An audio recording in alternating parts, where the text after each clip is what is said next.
In his first book since winning the Nobel Prize in Literature in 2016, Bob Dylan aimed to give his extraordinary insight into the nature of popular music.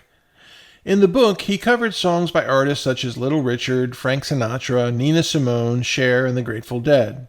He analyzes what he calls the trap of easy rhymes, breakdown on how the addition of a single syllable can diminish a song, and even explains how bluegrass relates to heavy metal, his publisher explained. These essays are written in Dylan's unique prose.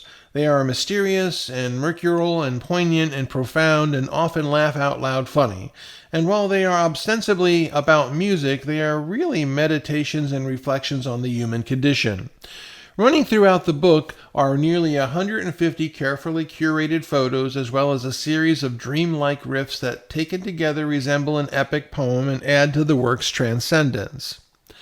For some fans, the book became more valuable when it came hand-signed by Dylan himself. These copies, which sold for $600, included a confirmation of the signature's authenticity from Simon & Schuster CEO Jonathan Carr. Soon, though, fans had shelled out for the signed copies began to doubt their authenticity. When comparing the signed copies on social media, they noticed that the signatures looked identical across hundreds of books. As it turned out, Dylan used autopen, which automatically replicates a person's signature. He offered a rare public apology. I've been made aware that there's some controversy about signatures on some of my recent artwork prints and on a limited edition of Philosophy of Modern Song. I've hand-signed each and every art print over the years, and there's never been a problem. However, in 2019, I had a bad case of vertigo, and it continued into the pandemic years.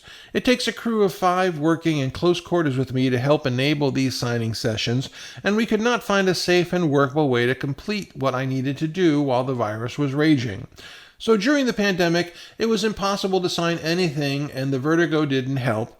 And with contractual deadlines looming, the idea of using an autopen was suggested to me, along with the assurance that this kind of thing is done all the time in the art and literary worlds. He admitted that it was a mistake and that he was working with the publisher to fix it.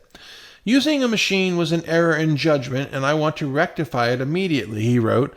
I'm working with Simon & Schuster and my gallery partners to do just that. Simon & Schuster also issued an apology and offered full refunds to anyone who purchased signed books. The book made waves in other ways. Some artists, including the Talking Heads' Chris Frantz, felt a bit disrespected by Dylan's commentary.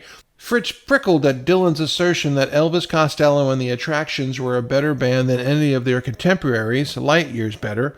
When I read that, I just thought, Jesus, Bob, Frantz told Rolling Stone, I understand you dig Elvis Costello, but did you have to put it that way?